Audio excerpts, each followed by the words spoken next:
In the East, the jury has reached a verdict in the murder trial of Derek Chauvin less than 24 hours after taking up the case. 11 hours of deliberation by the jury in all. That verdict will be read out in court moments from now, sometime between 4:30 and 5 o'clock Eastern Time. The charges up for debate by this jury include second-degree unintentional murder, which carries a maximum sentence of 40 years, third-degree murder with a maximum sentence of 25 years, and second-degree manslaughter with a maximum sentence of 10 years. The city of Minneapolis and the entire country is on edge, bracing for the potential of unrest, depending on the result. President Biden finally weighing in earlier today, calling the evidence in the case overwhelming, strongly suggesting that he's hoping for a guilty verdict, but calling for calm no matter the outcome. Here were his remarks on the case and on the grief that the Floyd family is still enduring as they await the jury's decision. I've come to know George's family, not just in passing. I've spent time with him. I spent time with his little daughter, Gianna. You should see this beautiful child. And his brother, both brothers, as a matter of fact. I can only imagine the pressure and anxiety they're feeling. They're a good family. And they're calling for peace and tranquility, no matter what that verdict is. I'm praying the verdict is the right verdict, which is, I think it's overwhelming in my view. I wouldn't say that unless the jury was sequestered now. Not hear me say that. The Biden administration has already been gearing up for any response when the verdict comes down. That preparation includes reaching out to National Guards, Minneapolis officials, and civil rights groups on the ground and all across the country. The White House has also made a plan for the president to address the nation as soon as a verdict is known. And that is where we start today. We have with us for our rolling coverage NBC News correspondent Shaquille Brewster in Minneapolis, as usual. Also with us, former prosecutor and former Senator Claire McCaskill. Claire, let me start with you because I've been glued to your Twitter feed. As a former prosecutor, is there anything to be read, anything reliable to be read into the timing of these jury deliberations? Well, I think the one thing that we can state with some certainty is that they were unanimous fairly quickly. Typically what takes a long time in jury deliberations is when you have some contrarians that are against what the majority of the jury thinks is the right thing to do.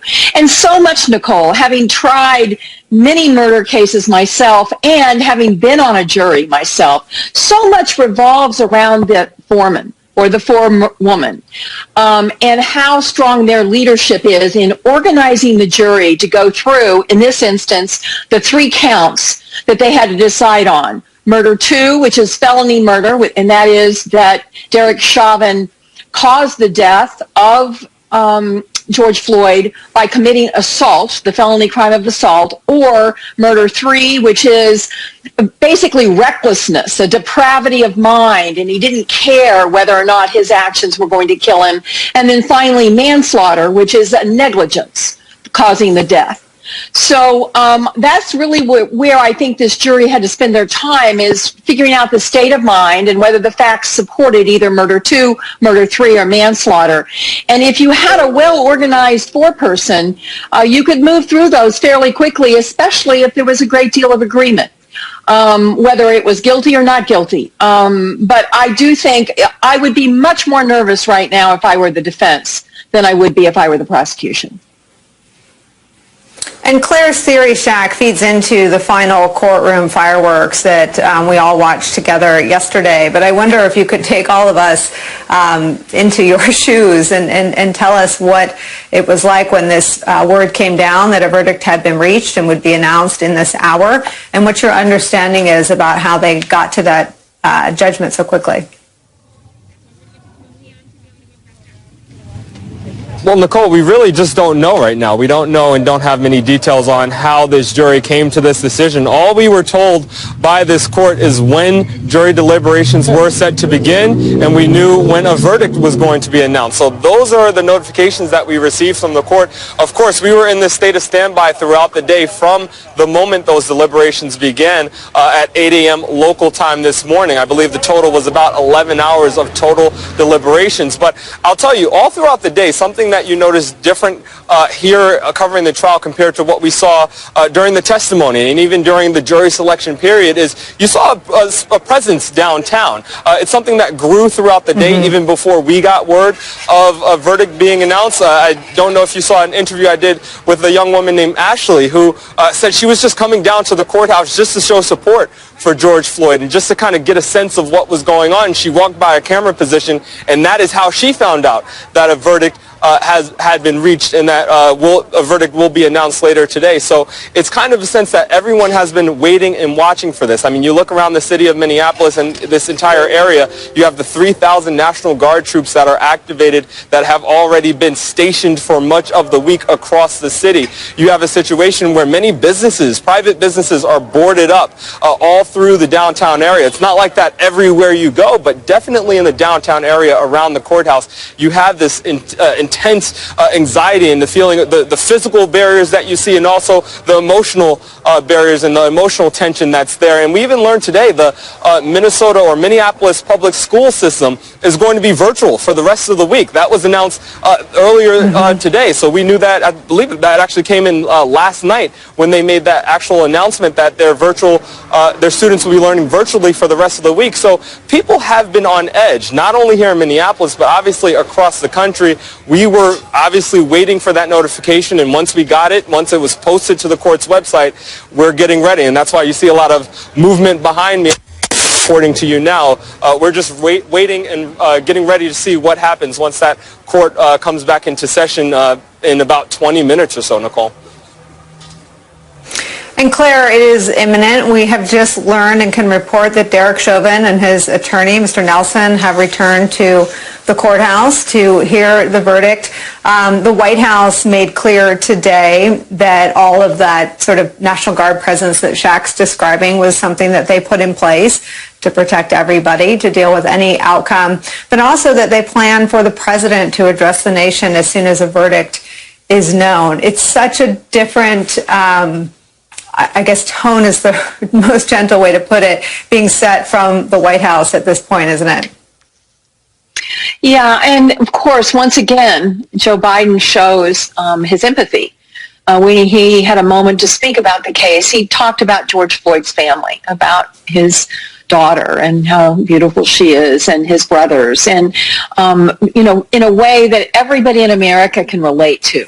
That's what Joe Biden is very good at, is making sure that he expresses to America what all of us feel about our families, and that this is for that family particularly a stressful time, but also stressing that that family wants peace and doesn't want violence, doesn't want there to be any acting out that would be harmful to others regardless of what the outcome is. The only thing that is a little unusual here, Nicole, between this and other trials, and this speaks to the preparations, is how long they're taking between the time the jury was reached and when the verdict was reached and when the verdict is going to be published. Typically, everyone is very close to the courthouse, and if you're a prosecutor, you're a couple of floors away. If you're a defense lawyer, you're nearby in a room waiting with your client, and you go immediately into the room, and it's published fairly quickly. I am surmising that they're taking the time to prepare so they can get the jury out of the courthouse quickly and cleanly and with some anonymity. I know the judge will feel very protective of these jurors, that they not be bothered by the media or by anyone who has passion about this case. He's really going to want to wrap them in a cloak of anonymity and get them out of there so they have the right to remain anonymous and not be chased to their homes or chased with a microphone. Shaq, do you want to weigh in on that? Do you have any reporting on what Claire describes as a rather extraordinary amount of time between all of us learning that a verdict had been reached and the announcement, which we expect a few moments from now?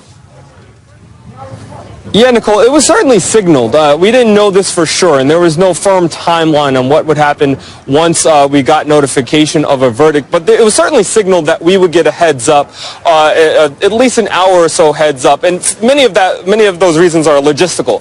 This is a trial that for the first time in state's history you can watch. It's being live streamed, it's being broadcasted. So there had to be some maneuvering there. They're pool reporters. We knew when they were going to the courtroom, they would get somewhat of a heads up if the jury came back with a question, for example. We knew even if they came back for a question, the jury was not going to actually appear in the actual courtroom. They were going to appear via Zoom, while the attorneys and the judge would appear in the courtroom. So I think you can blame coronavirus, you can blame the high-profile nature of the case, but for many reasons we did have at least an idea that we would get a little bit of a heads up before that came to be and before that verdict would actually be announced. I'll also tell you that we are also getting reports. So we're chasing them, but getting reports, and you can kind of see it a little bit, of some of the buildings in the downtown area getting notification along with the court that if they were planning to shut down, that this is the time for them to shut down. I mentioned the boarded up buildings in the downtown area. Many of them have these have these wood planks that are separated from the actual glass structures that they can close in like a barn door fashion. So you got an idea that, you know, this is something that the city was calling Operation Safety Net. It was something that was a coordination between local law enforcement, between state law enforcement, and even between private industries, that level of communication. So I think it makes sense that there's some gap in between when there was a notification of a verdict and when that verdict is being announced, because it just gives a lot of people time to essentially prepare for whatever the reaction to that verdict will be. It is 4:11. We expect 3:11 in Minneapolis, where Shaq is reporting from. We expect a verdict at 4:30 Eastern time, 3:30 in the time zone where it's happening. I want to add to our conversation. No one's going anywhere. We're all going to be here together through all of this. But I want to add to our conversation former U.S. Attorney and MSNBC contributor Joyce Vance. Joyce, we were close enough here that I'm not going to ask you to speculate about the speed with which the jury reached a conclusion. But I do want to come back to the closing arguments. The state set to ask, and they essentially pleaded with the jurors to believe their eyes, to believe what they saw take place for 9 minutes and 29 seconds, to believe all of the testimony over 3 weeks of all of the things that George Floyd may have done or not done, but the single variable being Derek Chauvin's knee on his neck for 9 minutes and 29 seconds. Just looking at the way they closed, what is your sense about sort of the lasting impressions that the jurors may have gone into deliberations with? It was really important that that argument about, trust your eyes, trust what you saw, was made in the context of the issue of causation, what caused George Floyd's death. And the prosecution said, you don't have to listen to the defense. For one thing, they got the law wrong. For another thing, they're trying to give you a bunch of other crazy causes, and they put up that wonderful graphic that showed how many days George Floyd had been alive for, and said essentially that the defense is asking you to speculate that on this one particular teeny dot that's, 1 day in thousands of days that George Floyd was alive, suddenly these underlying conditions happened to kill him at the same time that he was under Derek Chauvin's knee. The prosecution did a really wonderful job here of talking with the jury about the evidence and helping the jury view the evidence in a way that this jury could have found removed any reasonable doubt in their minds about the cause of George Floyd's death. Like you say, crystal balling a jury verdict is a dangerous business, but this was a quick verdict, and it indicates that this jury found it easy to come together on the charges against Derek Chauvin. And do juries look at the 3 charges and ever have a tendency to maybe settle on the middle ground? Is that a phenomenon we should be on the alert for? Or was the evidence, do you think the evidence will be determinative of what conclusion they reached? Judges instruct juries to consider each charge separately and based upon the evidence. But juries are human beings, and prosecutors and defense lawyers in most jurisdictions have the opportunity to talk with juries after the fact. So what you'll sometimes hear is that a jury that's deadlocked will end up, in essence, compromising in order to reach a verdict. But for many juries, I'd say for most of the juries that I've been able to talk with after a trial's over, they look at the evidence and they reach a verdict on each of the charges based solely on that evidence and the law. No one's going anywhere. We're all here together for the duration, but I want to add to our conversation NBC correspondent Megan Fitzgerald. She's in Minneapolis. For us, she spoke with the Floyd family last night. Megan, what's the latest from your perch? Nicole, so in speaking with the family and speaking with Philonis and his brothers and his cousins, there's a real sense of anxiety among the family and really just wanting this whole process to be over. As we know, they've been in the courtroom watching every single moment of this entire trial unfold. And so I asked them, what do you think this is going to be? And they said that they are very hopeful that Derek Chauvin will be found guilty on all three charges. They said that they have been praying and also encouraged by the protests that they saw last night, excited to see that it was peaceful, hoping that it will continue to be peaceful. But this is a deeply personal trial for the entire country, and we see that playing out by people of all different races taking to the streets. Certainly yesterday, and speaking to many protesters who've come here to Minneapolis from all across the country, saying that it was important for them to be here to show the family support, but also to call for justice for George Floyd. And of course, they took to the streets just shortly after the jury started deliberations. Nicole.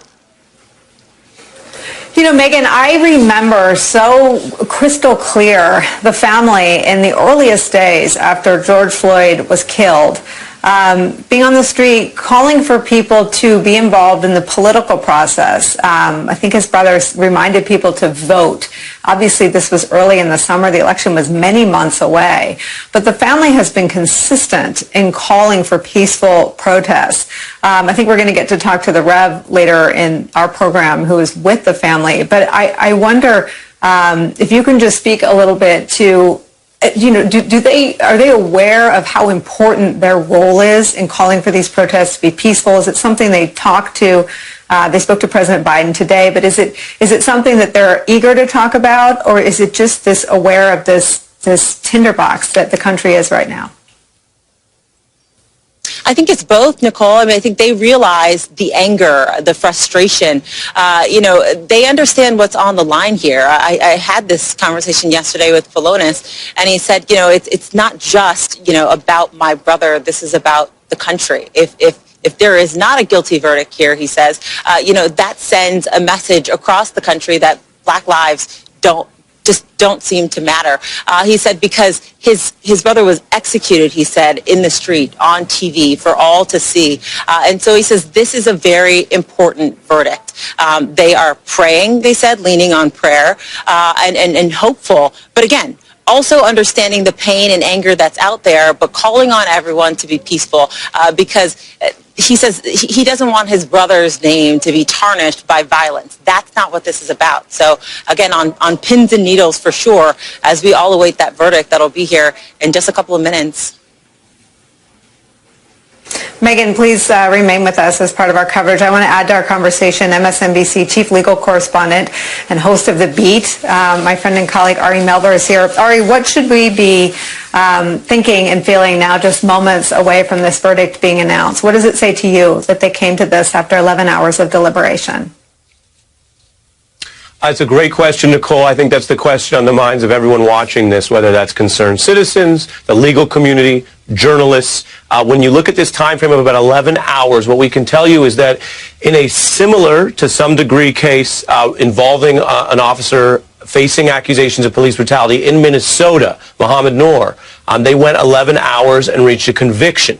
When you look at other cases, for example, recently, but in other states, Jason Van Dyke was convicted in Illinois. The jury deliberation ran about 7.5 hours. When you think of other examples where sometimes the jury cannot come to a resolution, what we call a hung jury or what a judge declares as a mistrial, that usually does take longer, and we know we don't have a mistrial here because we have the only piece of information from the court is that a verdict was reached. But by way of comparison, a recent mistrial in an officer's case, Michael Slager, took 22 hours.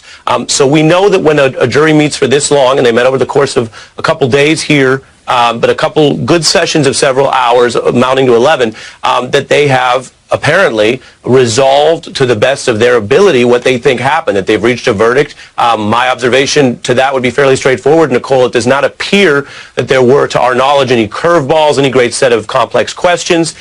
They would have appeared to have gone through the 3 charges, all the elements, and reached a verdict. And Ari, if you could just take us back to your reflections of these closing arguments yesterday. I think they went on longer than maybe non-lawyers had expected them to.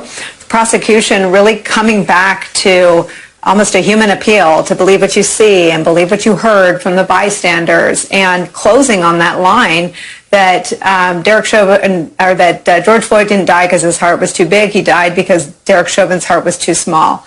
Making it so personal, making it so accessible. I guess the result will bear out whether or not that was effective. But what did you think of that closing statement and argument? I thought the closing yesterday was incredibly powerful. And one of the challenges in any case involving a profession, whether it's policing or a doctor or someone in the military, is that we have seen juries feel some deference, even some intimidation by the idea that, well, they know better or they do something technical. And I thought the prosecution was able to really make it human again and say, you can trust yourself. You're here to find the facts, no one else. That's our system. You can trust your eyes. You can trust your mind. What did you see happen? Did it look like reasonable force or excessive force? Did it look like something that kept people safe, or did it look like something that caused itself danger? In this case, the prosecution alleged a murder. And so I thought that prosecution was very strong in the closing. What we heard from the defense was, again, trying to sort of poke doubt, that's their job, and also try to make it sound like a more complex inquiry than the prosecution. Look at the reasonable officer, look at the reasonable doubt. We heard the defense lawyer sort of stack all these different things to maybe get jurors going into that room thinking, gosh, how complicated is this? And Nicole, last thing I'll say is we're part of our coverage and we're all awaiting this verdict, and we're all going to do it responsibly and follow the law, follow the evidence, hear what the court through this jury decided.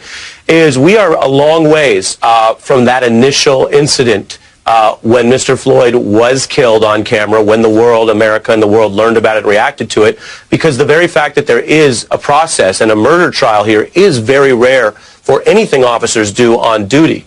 So we are a long ways from last summer as we await to hear what this jury's verdict is.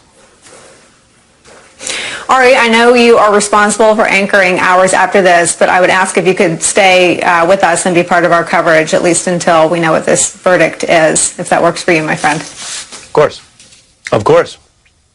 I want to add to our conversation former RNC chairman and MSNBC political analyst Michael Steele. Ari is, of course, correct about where we are. A police officer on trial, not just on trial, but with the blue wall crumbling, law enforcement officials testifying forcefully against him.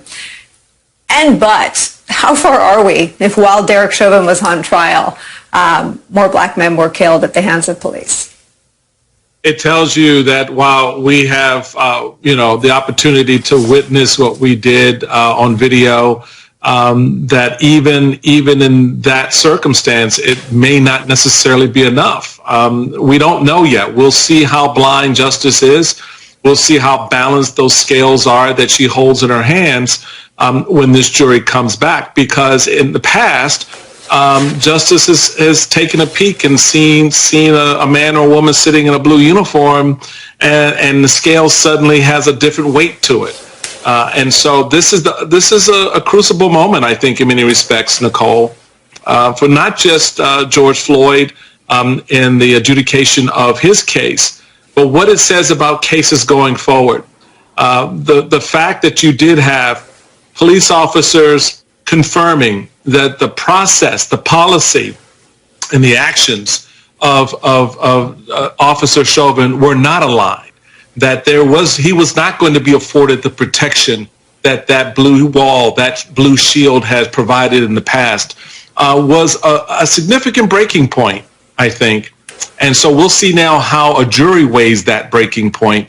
And then the next test is for the rest of us to go, how do we weigh it as we go forward and try to piece together policies that accurately and I think respectfully reflects the desire of African Americans in this country to be able to have the police protect and serve and not have to look over their shoulders that this may wind up in a very, bad situation. So there's a lot riding here. Don't want to put more weight on it than we need to, but you can't lose sight of the fact that what this decision may mean going forward. Yeah, I need you to say more, Michael Steele, and I'll just throw some more of today's news into this and ask you to respond to it. Very different president than we had when George Floyd was killed. The president today, President Biden, describing the evidence against Derek Chauvin as, quote, overwhelming. He plans to address the nation as soon as a verdict is known. Of course, we will take that live. What is, if anything, the impact of being a country that has a president who, regardless of today's verdict, understands what's broken and is committed to changing it? He and Merrick Garland, the new Attorney General. My goodness, Nicole, I cannot emphasize enough the importance of that difference in leadership. Imagine if the old leadership was still in place, given what we saw on the heels of George Floyd's murder, the response to the grieving and the concern and the angst of Americans across the country was one to, clear the park, Lafayette Park, to, use politics to enforce a law and order mindset as opposed to appreciating the pain and the frustration.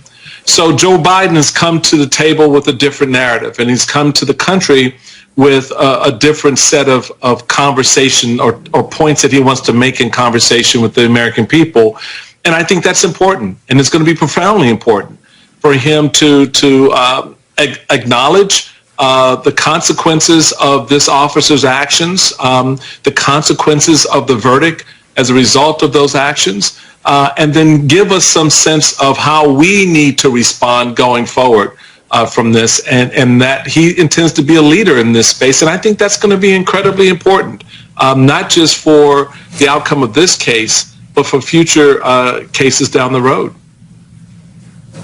I want to bring all of our other friends back in this conversation, but as you're talking, I'm remembering the week of Donald Trump's convention, and they were, I think Kellyanne Conway actually at the White House said that they were when there was violence, it benefited them politically. They almost willed, or they, I don't know if they willed it, that's not fair, but they saw the benefits to their case politically when there was unrest. And I spoke to a senior White House official today. They are, and others have reported, they are huddled, trying to make sure that when the president addresses the nation after the verdict is known, whatever it is, his words have that effect of trying to calm the nation, reminding people what his agenda is.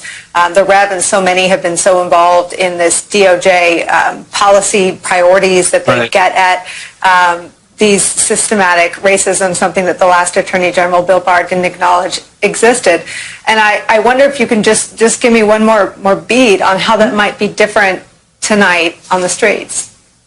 I think it should be different tonight on the streets. Depending on how the verdict goes, you're going to have those who may be upset, who may be happy. But I think what's important is how the president helps us as a nation set a tone, and I think it's how the importance of the institutions, the Justice Department, police forces, law enforcement around the country also help set that tone. The family here is the centerpiece. It's not our own personal kind of, angst and excitement or frustration at the moment. It's the family is the centerpiece here. We are here for the Floyd family as a nation, to stand with them and to recognize what this means for the family. So let's not make it about us, folks. Let's not get all carried away and show how excited we are on a conviction or how disappointed we are on an acquittal or anything in between. Let's keep the family in focus for here, because this, despite whatever the outcome is going to be a weight lifted for this family. And we've got to be a part of that moment for them. And I think that's something that the president and our law enforcement institutions, as well, our law enforcement on the ground, not just in Minnesota, but around the country, want to bring into this moment as well. And we need to help them do that as citizens. It is the point in the program when I get to welcome in my friend and colleague Brian Williams to our ongoing live coverage. We expect to hear a verdict in the murder trial of Derek Chauvin sometime within the 4 o'clock hour here. Hello, my friend. Indeed. Good to see you, my friend. And here we are. The atmosphere is fraught and nerves are taut. And as so many of your guests have said, for so many days, this has been watched around the globe. This is the case that is the convergence of media. It's the convergence of the fact that we all carry cameras now. It is the convergence of the fact that it was as gruesome as you can imagine to watch life drain from a human being over 9 minutes and 29 seconds. And so, as Shaquille Brewster and others have reported, Nicole, and you know this is especially in big cases, this is kind of SOP, at least an hour's notice to get everyone back. Claire was talking about this, where people are scattered. Sometimes they're at a law office a few blocks away. They could be in the cafeteria. They could be in an anteroom waiting out the verdict. In this case, though, they will use the hour-plus run-up to batten down, to alert law enforcement, to make sure that extra layer, moving cautiously and slowly and very deliberately, is in place. Let's bring Joyce Vance, if we can, back into the conversation. Joyce, in the course of this trial, was the question ever put to the jury in the following manner: but for the involvement of Derek Chauvin, but for the fact that he happened to be ranking officer in the responding first due police car, George Floyd would be alive today? So, Brian, this is such an important point for our listeners to understand, because this is not the law on causation. The way the judge explained it to the jury is consistent with Minnesota law, which required Chauvin's actions to have causality with the death of George Floyd, but not to be the only factor that caused them. There was a lot of technical argument. I bet it was somewhat confusing to the jury, and the defense came on and they had a litany of other factors that it could have been. They told the jury, in order to convict, you have to find that it wasn't drugs, that it wasn't hypertension. And they went through that list, as you may remember, during their closing argument.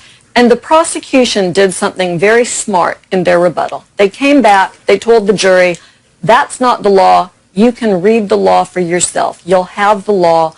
What we have to prove is what we did prove here, which is that Derek Chauvin was a substantial cause of George Floyd's death. And that's how the prosecution properly posed that question to the jury. And Joyce, to this day, and especially on social media, we keep hearing and keep reading the question, why not murder one in a case like this? Why not murder one in the case of Daunte Wright? Can you once and for all explain the distinction? So murder one, and look, Brian, as you know, we've got 50 state judicial systems. We've got a federal system. Everything's different. So let's talk about Minnesota for a minute. In Minnesota, first-degree murder is premeditated murder. The government has to prove both that it was intentional and that it was premeditated. And prosecutors let it look very capably, like by Keith Ellison, the Attorney General for the state of Minnesota, made a decision that they didn't believe that they had sufficient proof for that. That seems like a wise call, because the prosecution bears the burden of proof beyond a reasonable doubt. Importantly, they were able to get the Minnesota courts to I was going to say they reinstated this third-degree murder charge, which says that the defendant was reckless and wanton with regard to the possibility of taking human life. That seems like a charge that's very much merited on this evidence. I was just going to say, and Nicole, I'll toss it back to you after this question. So premeditation would mean that former Officer Chauvin woke up that morning fixing to murder someone, that former Officer Chauvin, as late as driving up on the scene, said, going into an encounter with a man who ends up dead? I wish I could tell you that it was that clear, Brian, but it's not. You're giving examples of premeditation, lying in wait, murder by poison, things that take planning.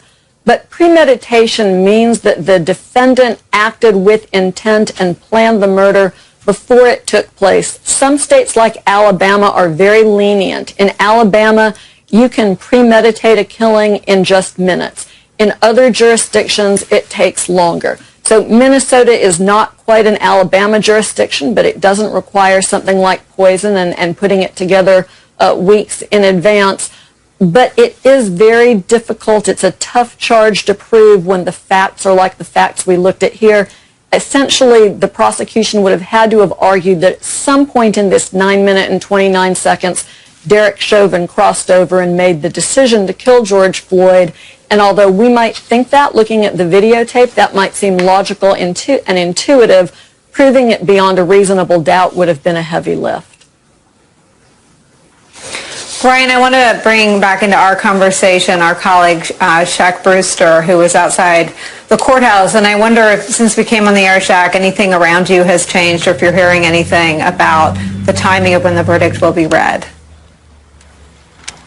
Still that guidance that we got, that official court guidance, that it will be in between 3:30 and 4 o'clock Central Time. We don't know exactly when that'll be, but we're keeping our eye on the feed to see when that court will resume. What we can expect when that happens, from what we know from other trials, for a person to give the judge that verdict sheet, or really give the deputy that verdict sheet, marking off what's guilty, what's not guilty, and then we'll hear that read in the courtroom. As we mentioned over the course of our coverage, over the course of the past day, this is a jury that has been sequestered. They have not had their phones, if we go based on what sequestration has looked like in this county for other trials. They have not had access to the news. I was talking to a juror on another trial, the Noor case, which happened back in 2018, so about 3 years ago, and that juror was telling me that they had. So they've been very limited in their interactions with the outside world. Of course, outside the courtroom, outside of the deliberations, you've been seeing people watching what was going on, and watching and waiting for what was going on in that courtroom and in that deliberation room. So we don't have any updated guidance. I keep looking at my phone to see if there's any updated email or notification from the court. There has been nothing, except that there has been a verdict that is reached and that it will be read sometime in the next few minutes. Cedric Alexander is back in our conversation. Nicole, the former public safety director in DeKalb County, Georgia, and among our law enforcement analysts. And Cedric, let's talk about preparations, the situation. And I assume, Cedric, in your line of work, that gearing up for this kind of thing, beyond the barriers and the vehicles we've already seen in the Twin Cities, is being done quietly, if at all possible.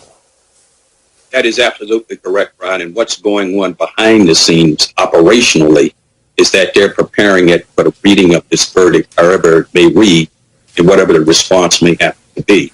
So what you have there in Minneapolis, you have several thousand personnel all across that city, all across that state, who are standing by and who are ready to engage depending on what the incidents may happen to be. Now, here again, I think it's important to understand what it is that they're preparing for. They're preparing for it to go either way, to the right or to the left, whatever that means, and anything that's in between.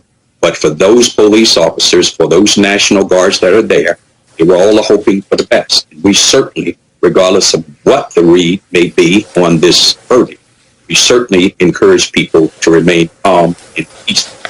There is no excuse other than to remain calm and peaceful. If you're going to protest, certainly just be able to protest peacefully, to be able to get your voices heard.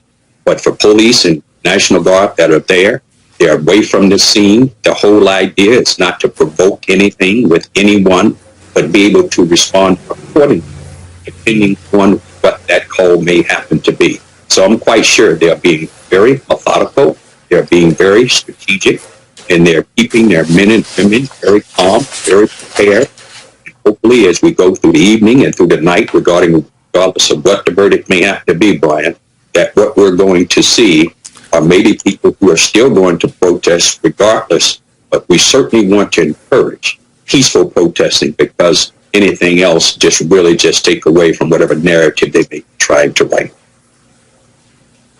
Cedric, I haven't had a chance to talk to you on live television in some time, and about this case, about the Daunte Wright case, there's been a lot of speculation that if reviews of police departments and policing in our country work well, one of the aspects that will be reformed is recruitment.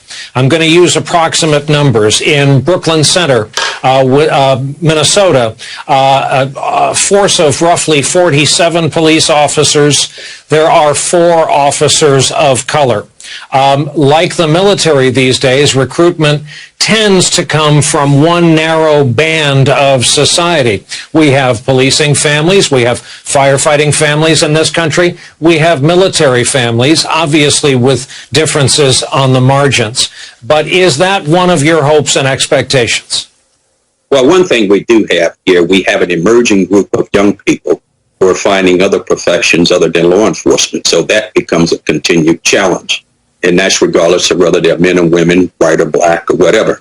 So that is an ongoing challenge. But the key is here in the whole recruitment process is that we certainly want to make sure that in our recruitment, we're finding men and women who just don't meet the basic qualifications of having a good driving record, a good credit reference, etc. But what they have is a compassion for human life. They truly want to go into communities and see communities as being a place where they can be a guardian and not a warrior, even though they are prepared for whatever it is that they may have to confront.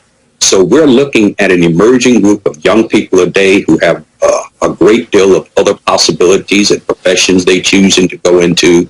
And sometimes you will hear people say, well, many men and women don't want to go into policing today because the way police officers are being treated.